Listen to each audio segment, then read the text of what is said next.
Seringkali publik mengira bahwa revitalisasi cuma soal perbaikan gedung. Sebenarnya dalam sisi kebijakan revitalisasi, khususnya dalam hal ini, apa revitalisasi untuk SLB, Pak? Apa yang berubah? Banyak sekali, Pak. Seperti yang diaturkan Pak Saryadi tadi. Jadi bukan hanya tentang perubahan fisik saja, tetapi banyak sekali yang berubah. Tentunya sarana prasarana itu sangat mempengaruhi baik dari murid, guru maupun orang tua. Dari murid tentunya sekarang menjadi lebih nyaman, lebih menyenangkan pembelajarannya. Dari orang tua juga menambah harapan baru, kepercayaan diri. Jadi yang sebelumnya ketika menyekolahkan anak di SLB itu kan konotasinya masih negatif ya pada kala itu, apalagi hidup di pedesaan gitu ya. Oh, sekolah di SLB sing sekolahnya kaya ngono kae gitu ya. Assalamualaikum warahmatullahi wabarakatuh. Salam sejahtera untuk kita semua. Selamat datang di podcast Kasih Paham Direktorat Pendidikan Menengah dan Pendidikan Khusus. Podcast ini bertujuan untuk mengulas dan membahas ragam program dan kebijakan di bidang pendidikan dengan bahasa sederhana dan mudah untuk dipahami publik, dan kita bisa jadi lebih paham bareng. Saya Suparto, Sekretaris Direktorat Jenderal Pendidikan Vokasi, Pendidikan Khusus dan Pendidikan Layanan Khusus, akan memandu Anda semua untuk mendiskusikan satu program yang mungkin sudah cukup familiar dalam setahun terakhir, yakni revitalisasi satuan pendidikan. Sudah hadir bersama saya, Direktur Pendidikan Khusus dan Pendidikan Layanan Khusus, Bapak Saryadi. Bapak Saryadi, Assalamualaikum Pak. Waalaikumsalam. Selamat datang Pak. Terima kasih sudah hadir. Dan juga saya dikawani oleh Kepala SLB Mandiri Putra Karanganyar, Jawa Tengah, Ibu Ita Sulistiowati. Ibu Ita, selamat datang Bu. Ya, terima kasih kehadirannya. Assalamualaikum Bu. Waalaikumsalam. Oke.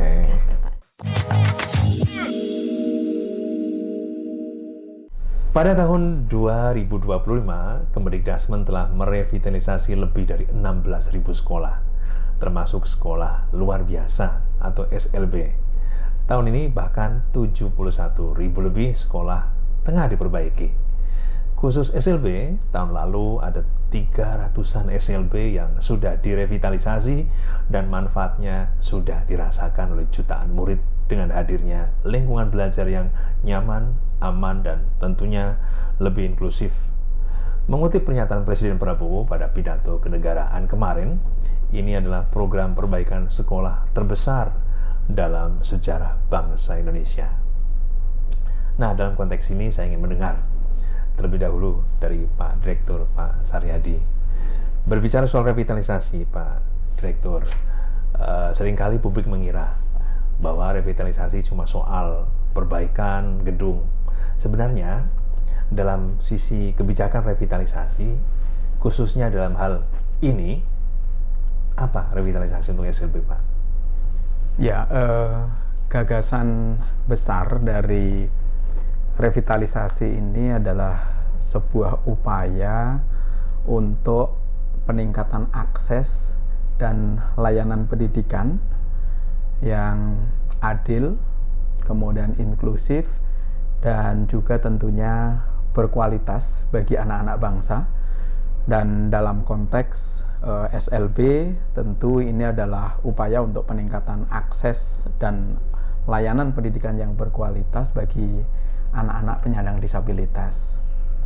Melalui revitalisasi SLB, disinilah pemerintah hadir untuk memastikan bahwa seluruh anak Indonesia, khususnya anak-anak penyandang disabilitas, mendapatkan layanan pendidikan yang berkualitas melalui penyediaan prasarana pendidikan yang berkualitas melalui program revitalisasi. Pemerintah tentunya di bawah visi Kementerian Pendidikan Dasar dan Menengah, pendidikan bermutu untuk semua. Pendidikan bermutu tentu harus didukung dengan penyediaan prasarana yang berkualitas untuk semua. Tentunya ini adalah untuk bisa memastikan bahwa tidak ada pengecualian. Seluruh warga negara Indonesia, mereka bisa mendapatkan akses pendidikan yang berkualitas. Tahun 2025 yang lalu, Kementerian Pendidikan Dasar dan Menengah memberikan bantuan gitu ya, tadi Pak saya sebutkan gitu ya, di kisaran angka 300-an SLB gitu ya. Dan kita bisa melihat gitu ya upaya-upaya yang telah dilakukan oleh satuan pendidikan mengoptimalkan dukungan dari pemerintah tadi untuk melakukan perbaikan prasarana, dan juga kalau dalam konteks untuk peningkatan akses, mereka juga menambah fasilitas dalam rangka untuk bisa menambah daya tampung SLB masing-masing. Ada pembangunan ruang kelas baru. Kalau membangun ruang kelas baru artinya ada daya tampung yang bertambah.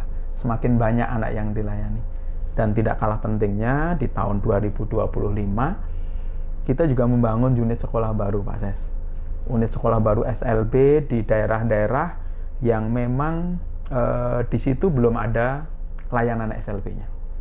Dengan harapan semakin banyak anak yang dilayani, mereka berpartisipasi dalam pendidikan dan nanti pada akhirnya tentunya bisa berkontribusi dalam masyarakat, mengisi pembangunan. Apalagi saat ini kita sedang memperingati hari ulang tahun kemerdekaan Republik Indonesia yang ke-81 gitu ya. Sama-sama kita mengisi kemerdekaan, dan para penyandang disabilitas dengan bekal pendidikan yang mereka peroleh melalui SLB, mereka bisa berkontribusi.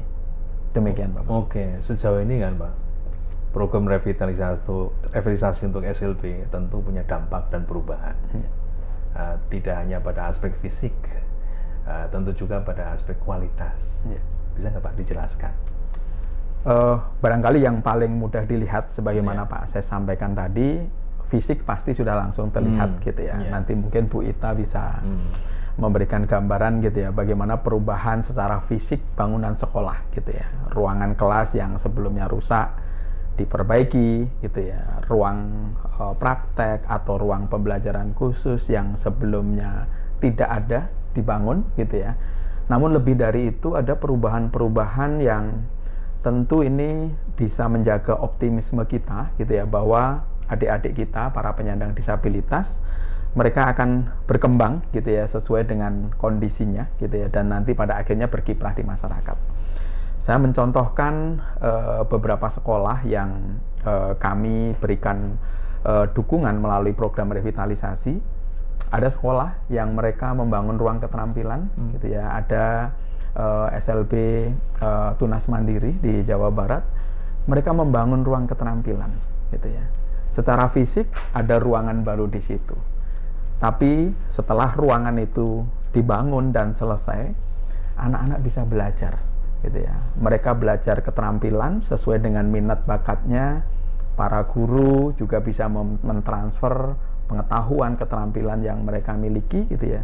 Sehingga anak-anak ini akan menjadi pribadi-pribadi, menjadi insan yang kompeten. Kehadiran ruang praktek tentunya memfasilitasi adik-adik kita menjadi lebih kompeten dalam bidang-bidang keterampilan, karena untuk SLB sendiri secara struktur kurikulum juga ada proporsi pembelajaran vokasional, Pak Ses. Jadi mereka belajar tentang kejuruan, keterampilan yang nanti akan menjadi bekal bagi anak-anak kita itu untuk bisa berkarir gitu ya, ataupun mereka bisa berkarya sesuai dengan passionnya. Kemudian juga ada satuan pendidikan yang kita berikan dukungan dalam bentuk pembangunan ruang pembelajaran khusus. Yang ruang pembelajaran khusus itu digunakan untuk melatih kemandirian peserta didik. Tentu kita paham bahwa ragam disabilitas itu spektrumnya sangat lebar gitu ya. Ada anak-anak yang memang harus dibelajarkan supaya mereka mandiri gitu ya. Nah, ada ruang pembelajaran khusus yang di situ bisa digunakan untuk memfasilitasi adik-adik kita menjadi mandiri gitu ya. Mungkin tidak pernah terfikirkan oleh kita bersama gitu ya, bahwa bagi anak-anak penyandang disabilitas atau anak-anak berkebutuhan khusus, kemandirian ini juga perlu mendapat perhatian. Mungkin secara usia, mungkin dia sama dengan anak-anak yang lain. Namun karena keterbatasan atau barangkali kondisi yang mereka hadapi, mereka belum bisa mandiri.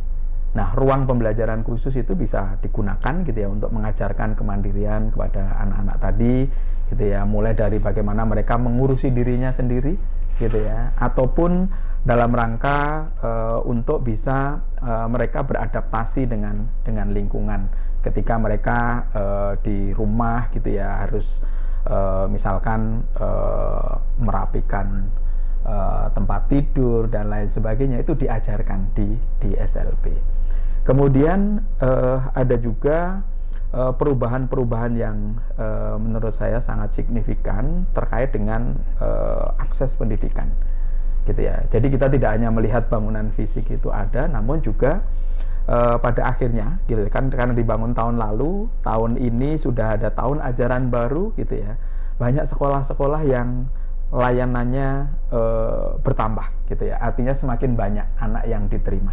Artinya yang sebelumnya mereka mungkin menolak siswa karena keterbatasan prasarana gitu ya, tahun ini mereka bisa memberikan layanan yang lebih luas lagi bagi anak-anak penyandang disabilitas. Demikian Pak Ses. Saya rasa itu dampaknya sangat luar biasa gitu ya. Mungkin secara kasat mata kita lihat fisik bangunannya, tapi di balik itu ada perubahan-perubahan yang sangat luar biasa dalam program revitalisasi ini.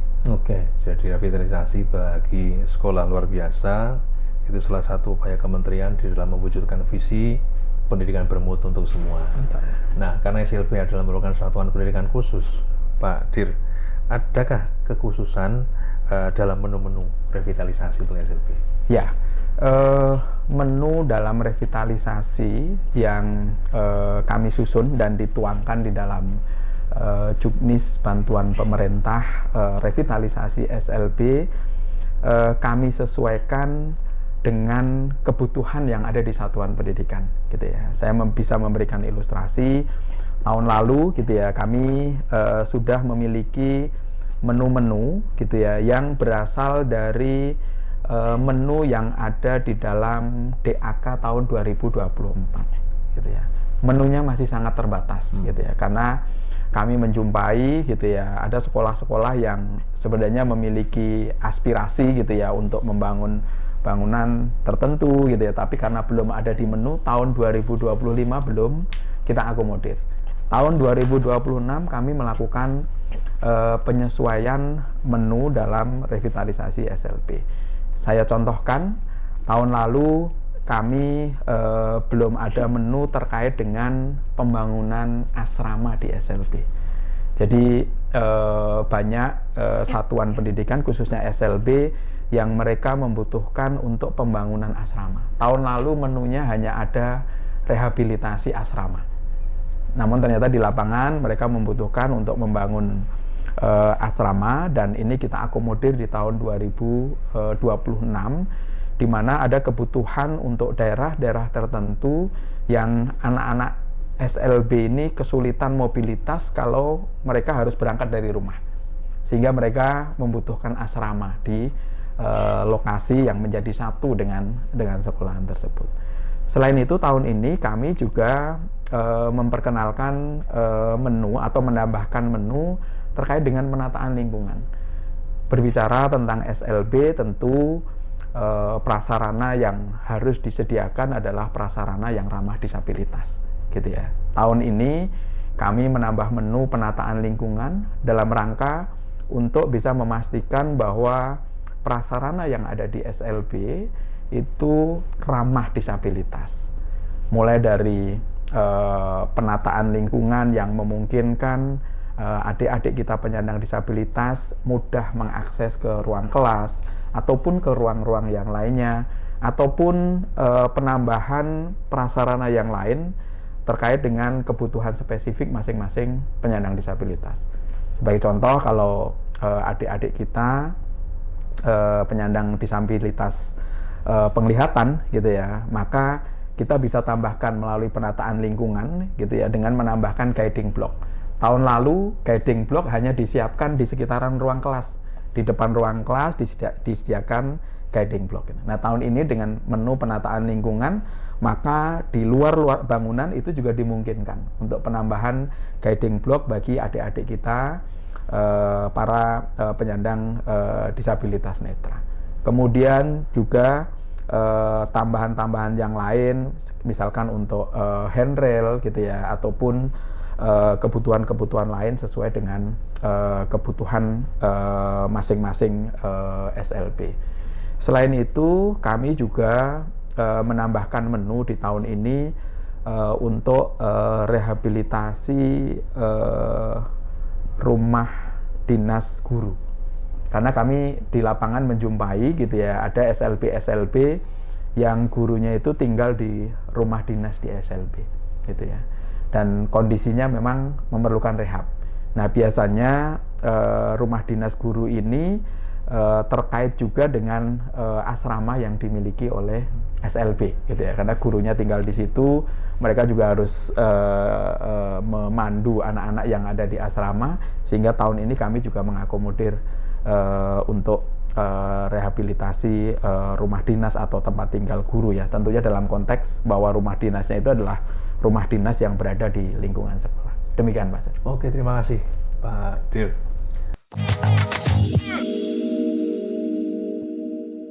Nah, pemirsa, kita sudah mendengar bagaimana filosofi konsep dari program revitalisasi SLB. Sekarang tentu kita ingin mengetahui bagaimana dari sisi penerima program, termasuk praktek baik dari program revitalisasi ini, khususnya di SLB Mandiri Putra. Pertanyaannya mungkin akan saya ajukan lebih banyak ke Bu Ita, karena kita ingin mendengar lebih banyak tentang cerita praktek baiknya. Nah, Ibu, Bu Ita, sebagai kepala sekolah ya di SLB yang menerima program revitalisasi, boleh Ibu ceritakan, Bu, sebelum mendapatkan revitalisasi itu seperti apa kondisi sekolah Ibu, kesulitan-kesulitan apa, dan setelah revit apa yang Ibu alami? Ya, terima kasih Pak Sis.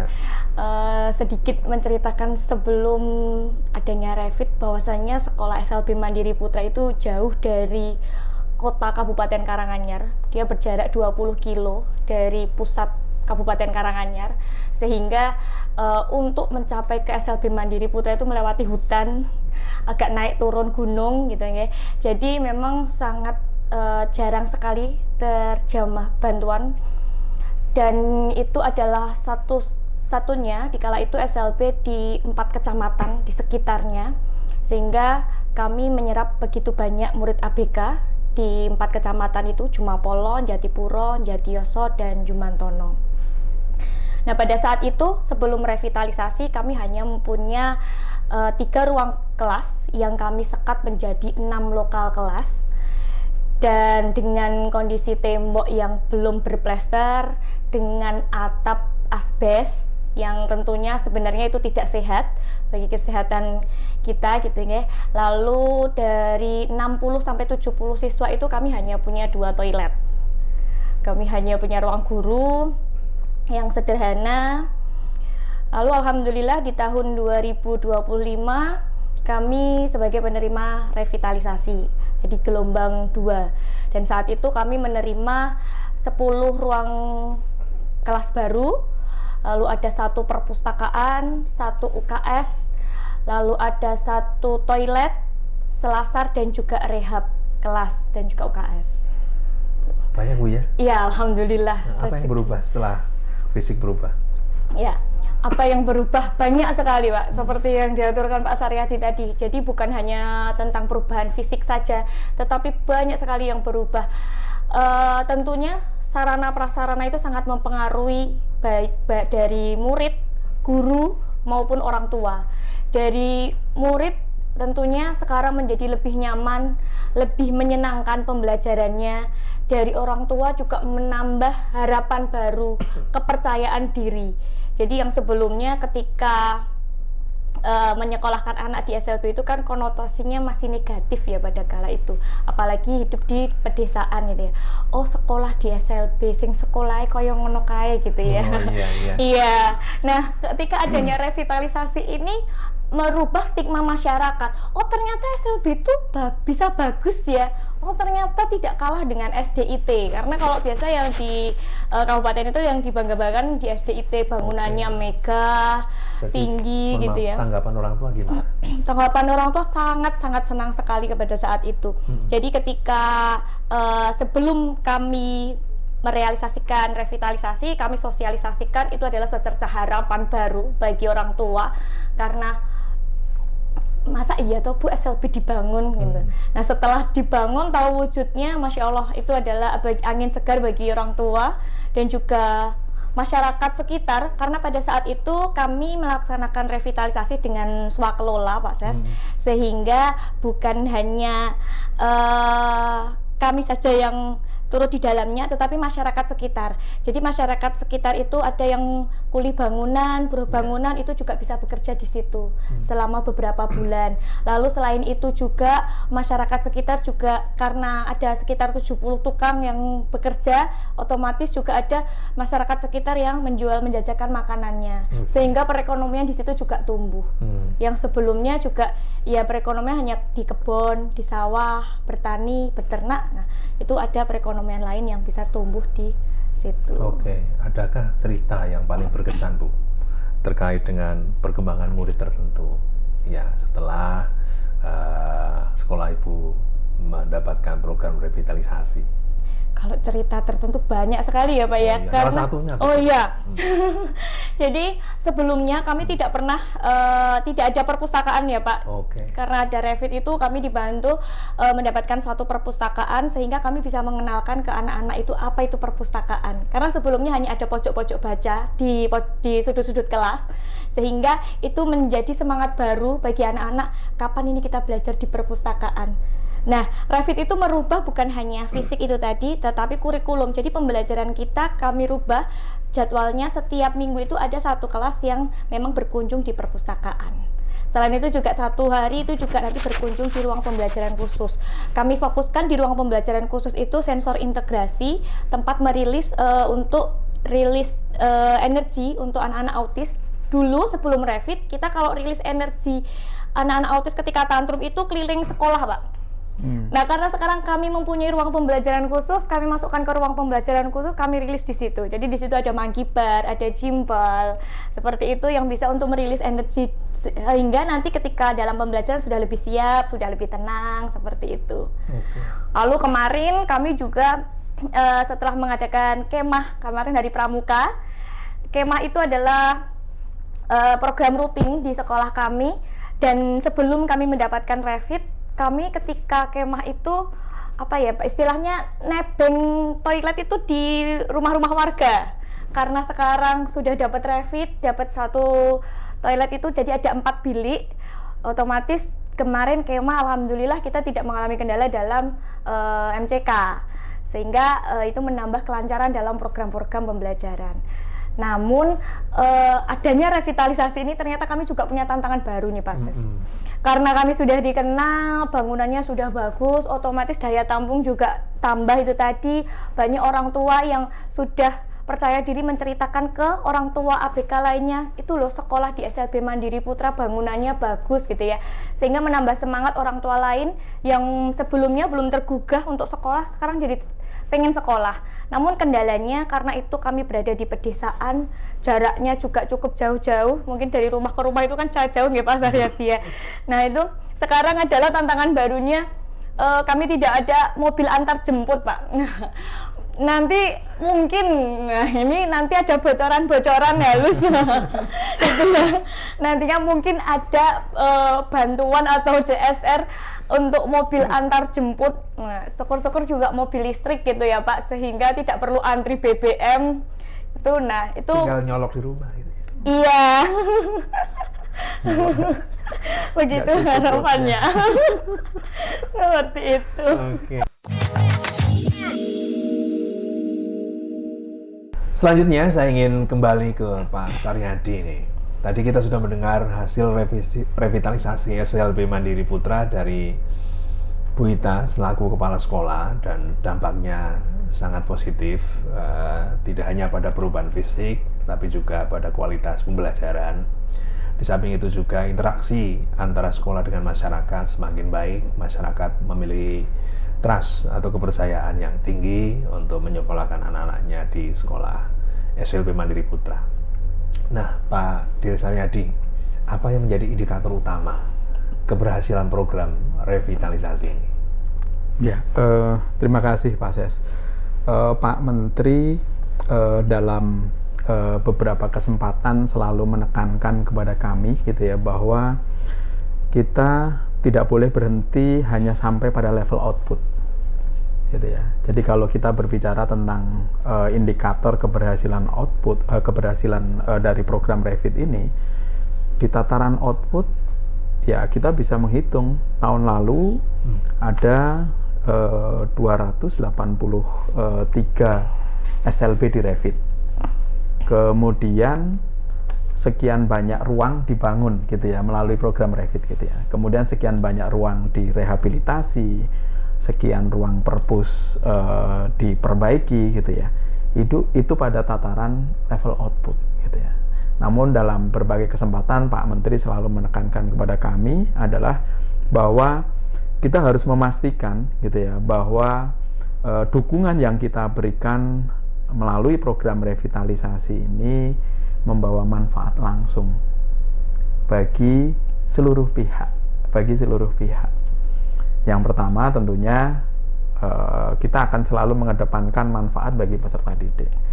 Tadi Bu Ita sudah mencontohkan gitu ya bagaimana bersemangatnya anak-anak untuk belajar gitu ya di ruangan-ruangan baru yang dilengkapi dengan prasarana, ada peralatan-peralatan gitu ya, atau di ruang perpustakaan yang dilengkapi gitu ya dengan buku dan lain sebagainya gitu ya. Saya masih ingat cerita Bu Ita tentang perpustakaan ini gitu ya. Sebelumnya Bu Ita ini menjelaskan kepada anak-anak bahwa ruang perpustakaan itu jadi bentuknya cerita gitu ya. Anak-anak tidak bisa menikmati perpustakaan itu seperti apa gitu ya. Diceritakan oleh Bu Ita itu kepada anak-anak.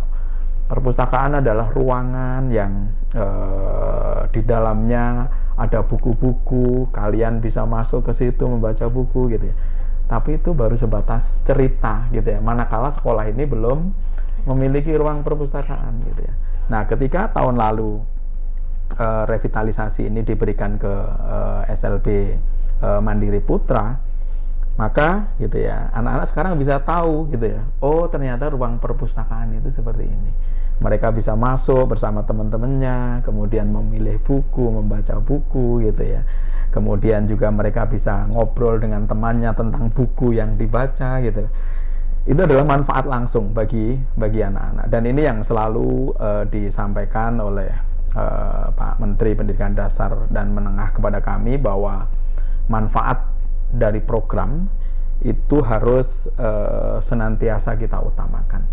Indikator output itu sudah istilahnya ya itu biasa gitu ya, tapi memastikan kebermanfaatan itulah yang senantiasa kami upayakan, sehingga di dalam proses bagaimana revitalisasi ini dilakukan, kami melihat gitu ya, apakah revitalisasi ini bisa benar-benar menjawab kebutuhan sekolah gitu ya. Makanya mulai dari proses pengusulan, kemudian ada proses verifikasi, validasi, kemudian kegiatan bimbingan teknis, penandatanganan perjanjian kerjasama. Semua rangkaian ini kami upayakan gitu ya untuk bisa memastikan bahwa dukungan yang diberikan oleh Kementerian Pendidikan Dasar dan Menengah membawa manfaat gitu ya kepada sekolah, kepada para peserta didik, kepada para guru, dan juga tentunya masyarakat secara umum gitu ya. Contoh real tadi disampaikan oleh Bu Ita gitu ya, dengan keberadaan prasarana yang baik gitu ya, ternyata menggugah masyarakat gitu ya, yang mungkin pada kesempatan sebelumnya mereka memiliki anak penyandang disabilitas gitu ya, nggak pernah terpikir gitu ya untuk menyekolahkan anaknya gitu ya. Namun dengan keberadaan prasarana pendidikan yang memadai, yang bagus, mereka tergerak gitu ya, karena mendengarkan dari tetangganya atau barangkali temannya gitu ya, ternyata ada layanan pendidikan yang bisa dinikmati oleh anak yang bersangkutan gitu ya, sehingga mereka tergerak untuk menyekolahkan anaknya. Dan kalau dihitung atau dievaluasi dari level output tahun lalu, kita patut berbangga gitu ya, bahwa sasaran gitu ya, baik dari sisi kuantitas ataupun kualitas tercapai. Secara kuantitas kita 155%, Pak, jika dibandingkan dengan target awal gitu ya. Secara kualitas bangunan, alhamdulillah SLB tahun lalu kami melihat gitu ya, secara umum bangunannya berkualitas. Dan apa yang menjadi kesepakatan antara Direktorat PKPLK dengan satuan pendidikan itu dipenuhi gitu ya. Bangunan apa saja yang direhab, apa yang dibangun gitu ya, dan kesemuanya saat ini sudah dimanfaatkan. Itulah barangkali mungkin indikator kinerja yang memang menunjukkan kesuksesan bagi kami adalah bahwa dukungan yang diberikan oleh Kementerian Pendidikan Dasar dan Menengah ini membawa manfaat secara langsung gitu ya bagi satuan pendidikan. Karena kalau untuk indikator kuantitas dan kualitas bangunan, ya alhamdulillah itu sudah tercapai. Namun lebih besar dari itu, kebermanfaatan dari Revit ini senantiasa kami perjuangkan, dan alhamdulillah teman-teman kita di SLB mereka taat asas gitu ya, mengikuti proses yang ada, juga pembangunan dilakukan dengan baik dan hasil pembangunannya sudah dimanfaatkan dengan baik. Demikian Pak Sesi. Ya, terima kasih Pak Dir. 2025 penyelenggaraan revitalisasi di SLB sukses 155% dengan 300-an satuan pendidikan luar biasa yang mendapatkan revitalisasi. Nah, untuk 2026 Pak Dir, update data revitalisasi itu berapa? Apa yang berbeda dengan tahun 2025?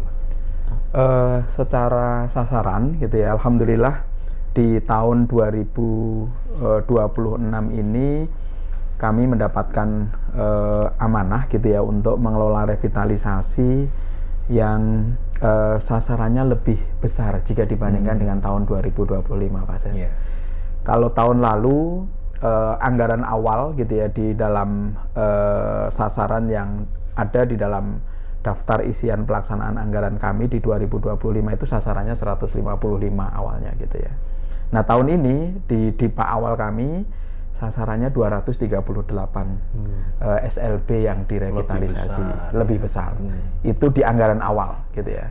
Dan kita patut berbangga gitu ya bahwa Bapak Presiden memberikan perhatian khusus gitu ya untuk kita bisa melakukan perbaikan atau melakukan revitalisasi sekolah. Sebagaimana tadi Pak Ses sampaikan, tahun ini kan seluruh jenjang ada 70.000 kan gitu ya. Iya. Nah, ini SLB kebagian Pak.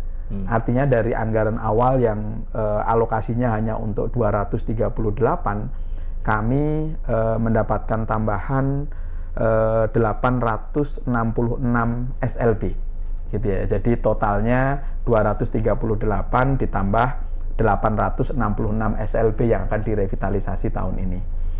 Namun untuk yang tambahan 866 ini oleh Kementerian Keuangan dicairkannya bertahap. Tahap 1 433, dan saat ini kami sedang melakukan finalisasi melalui kegiatan BIMTEK tahap ketiga, saat ini sedang berlangsung.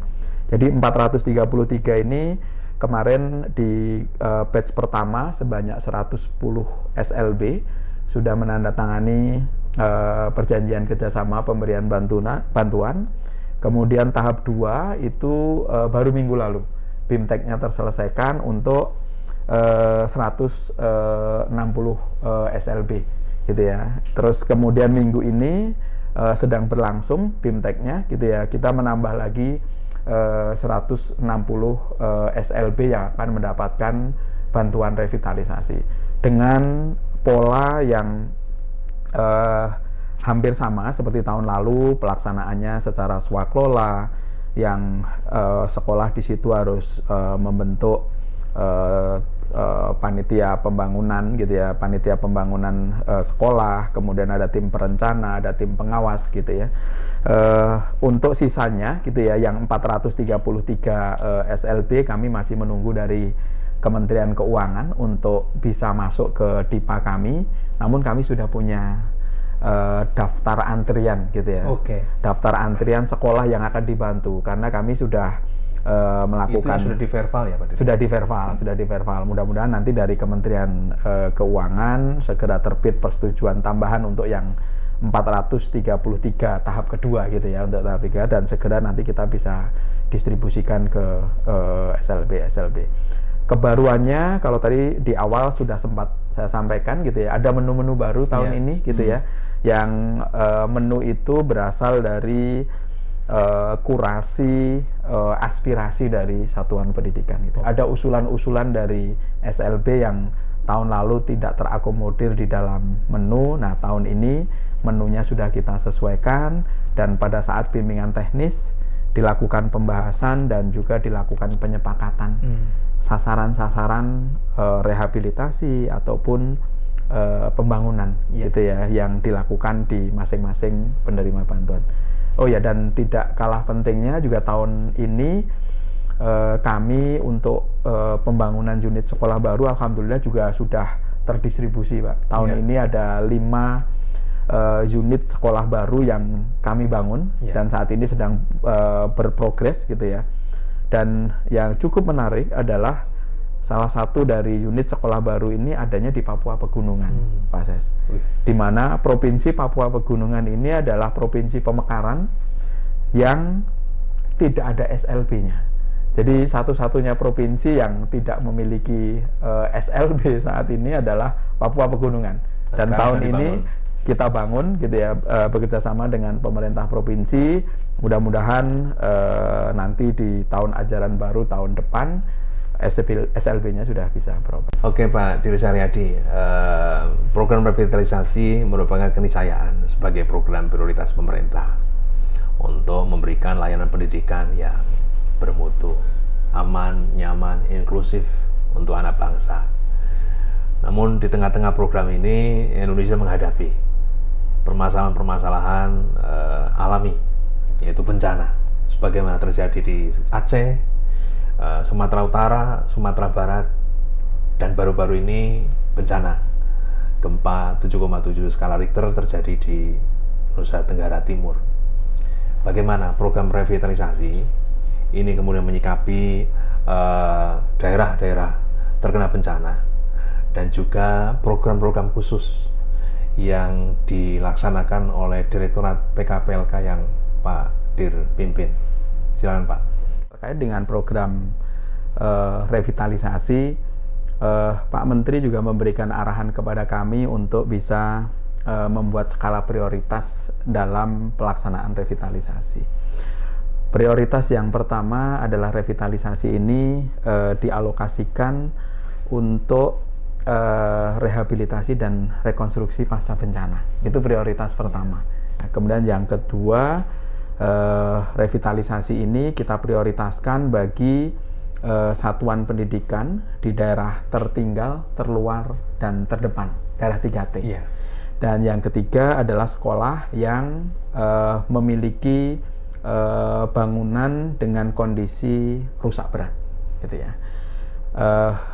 Pas kita melaksanakan revitalisasi di tahun 2026 ini, akhir tahun 2025 kan ada kejadian bencana hidrometeorologi di Sumatera yang terdampak ke Provinsi Aceh, Sumatera Barat, dan juga Sumatera Utara.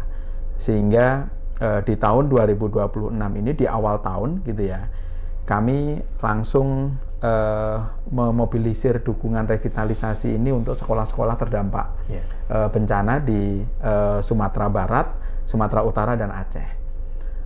Tahun ini sebanyak 19 SLB terdampak bencana di Sumatera Utara, Sumatera Barat, dan juga di Aceh. Kami berikan bantuan revitalisasi. Dan bantuan ini kami berikan paling awal gitu ya. Sebelum yang lainnya berproses, kami dahulukan ini gitu ya.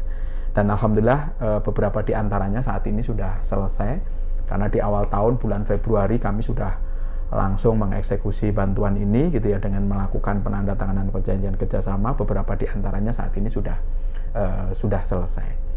Kemudian merespon kebencanaan yang saat ini terjadi di NTT, Kementerian Pendidikan Dasar dan Menengah bergerak cepat gitu ya untuk memberikan dukungan bagi saudara-saudara kita yang di NTT. Terkait dengan kebencanaan, sebenarnya ada 3 sekuensial bentuk dukungan ataupun intervensi yang akan dilakukan oleh Kementerian Pendidikan Dasar dan Menengah.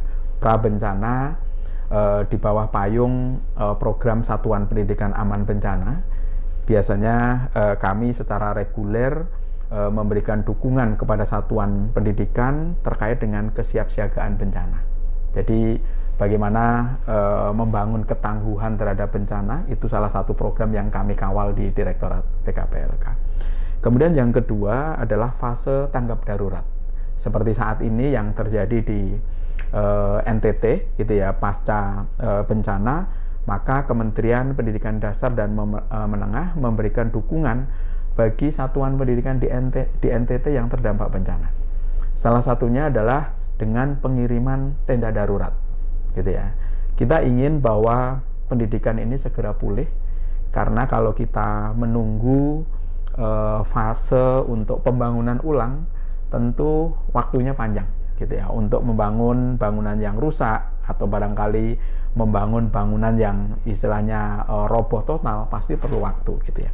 Maka Kementerian Pendidikan Dasar dan Menengah memberikan dukungan dalam bentuk pemberian tenda darurat, di mana saat ini sudah dimobilisir 100 tenda darurat gitu ya, yang akan digunakan oleh satuan pendidikan terdampak untuk mereka segera menyelenggarakan persekolahan kembali gitu ya. Karena tentunya kita juga berharap anak-anak ini kembali bersekolah gitu ya, sehingga tidak ada learning loss yang berkepanjangan gitu ya. Selain memberikan dukungan dalam bentuk tenda darurat, kami juga memberikan dukungan berupa school kit, jadi peralatan pembelajaran bagi anak-anak gitu ya. Ada tas, di dalamnya ada buku, alat tulis gitu ya, dan beberapa kami juga berikan dalam bentuk makanan ringan bagi anak-anak gitu ya, yang langsung kami kirimkan ke NTT di bawah koordinasi Sekretariat Nasional Satuan Pendidikan Aman Bencana. Dan saat ini juga bantuan tersebut dalam proses pengiriman dalam perjalanan, karena satu-satunya jalur yang memungkinkan untuk pengiriman logistik ini adalah melalui laut, Pak. Dan jadwal kapal tentunya seiring dengan mobilisasi bantuan yang sangat luar biasa banyak, memang memerlukan waktu gitu ya. Dan saat ini dalam perjalanan, namun tim pendahuluan dari Kementerian Pendidikan Dasar dan Menengah saat ini sudah ada di lokasi memberikan bantuan awal, sembari nanti akan disusul dengan bantuan-bantuan yang saat ini sedang proses pengiriman melalui kapal. Kenapa perlu tenda darurat? Karena kita ingin segera pembelajaran di sekolah ini bisa kembali pulih meskipun belum 100%, karena kalau menunggu proses pembangunan pasti memerlukan waktu gitu ya. Dan melalui pendirian tenda darurat atau ruang kelas darurat, harapannya nanti ada program-program yang bisa kita selenggarakan, termasuk di dalamnya adalah dukungan psikososial, karena banyak anak-anak kita yang terdampak gitu ya seiring dengan kejadian bencana. Ada anak-anak yang trauma untuk kembali ke dalam ruang kelas atau ke dalam bangunan gitu ya. Nah, disinilah peran atau dukungan psikososial dari Kementerian Pendidikan Dasar dan Menengah. Selain itu, untuk revitalisasi sendiri, kalau kami di Direktorat PKPLK juga sudah menyiapkan dari alokasi anggaran revitalisasi SLB, sebagian diantaranya sudah kami amankan gitu ya, untuk mendukung saudara-saudara kita di NTT untuk melakukan rehabilitasi ataupun pembangunan. Namun sampai sejauh ini kami masih menunggu data gitu ya, data dari lapangan yang sedang dilakukan verval oleh rekan-rekan. Data awal yang sampai ke kami ada 5 SLB yang terdampak gitu ya. Di jenjang pendidikan lain jauh lebih banyak, namun untuk SLB ada 5 SLB yang terdampak, dan info yang kami dapatkan kerusakannya masih level rusak ringan. Namun kami sudah menyiapkan atau mengalokasikan anggaran untuk dukungan bagi saudara-saudara kita di NTT untuk kembali membangun ataupun merehab bangunan sekolah yang rusak gitu ya. Dan insya Allah nanti setelah dilakukan verval tentu akan kita ikuti dengan tahapan-tahapan untuk pemberian bantuan, dan harapannya nanti rekan-rekan di NTT bisa kembali membangun sekolahnya dan nanti bisa digunakan oleh para peserta didik. Nah, tadi fase kebencanaan tadi, yang ketiga adalah fase rekonstruksi. Nah, itulah biasanya yang untuk proses pembangunan gitu ya. Namun saat ini sedang fokus untuk di level di fase tanggap darurat. Demikian Pak Ses. Oke, baik. Sekarang kembali ke Bu Ita. Sebagai kepala sekolah, tentu Ibu dipandang oleh rekan-rekan kepala sekolah sebagai kepala sekolah yang sukses. Karena pertama mendapatkan program revitalisasi, yang kedua kemudian bisa menginisiasi perubahan-perubahan yang ada di dalam sekolah. Ya, konsumsinya untuk kepala sekolah, rekan-rekan Ibu yang ada di Indonesia semua. Bisa Ibu ceritakan best practice, kisah sukses Ibu ini. Silakan Bu. Iya. Perjalanan revitalisasi ini tentu semuanya dengan persiapan, bukan tiba-tiba ujuk-ujuk ada gitu ya. Jadi kalau di sekolah kami, yayasan itu berkomitmen dalam sarana prasarana, meskipun uangnya nggak tahu dari mana gitu ya.